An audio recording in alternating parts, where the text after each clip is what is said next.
Guys, na timingan gid mi no nagi sometimes nga unfortunate kita. Nawala among yawi nami sa Anju World. So, unfortunately, gabi pa gid mi nawaan og yawi niya. Ang gid nila nakit-an na overnight na lang atong motor. Problema gid kayo. So, mayong ka, Clyde, asam de mong spare nga key?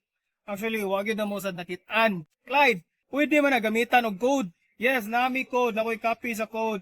Pero wala sa dang akong emergency key para maabli ang U-Box. So good thing guys, isave na lang ninyo daan kay naa si Boss Rimwell. Himuan ta niya og pag-og yun nga yawe para sa atong ATV. So ang nakanindot pa gyud kay within Cebu City, kaya ra gyud kaniya adtuon. Kay kung wala siya, ipaalsa gyud na itong motor kay nakalock pa gyud.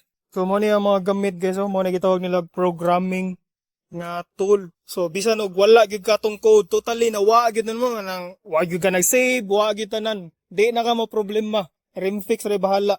So guys, mo na ni bag-o nga yawi niya. Bag-o na sa dang iyang code, di lang ako ipakitang code no kay security man na nato.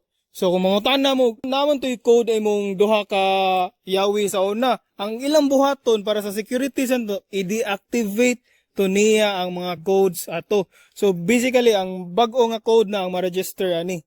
So guys, mauna na itong bagong yawi, no? Thank you so much, Boss Remfix Garage. So ito, itry. This is the new key. Okay, mapa-under na ang atong motor. Alright, so under na gid siya again. Ang nakanindot sad kay dili na rin siya applicable for ADB, no? So usually Yamaha, All Yamaha, all Yamaha, all Honda. all Honda. All Yamaha, all Honda. Again, thank you so much, sir. Thank you so much. Savior kayo, grabe. Kawang tabang.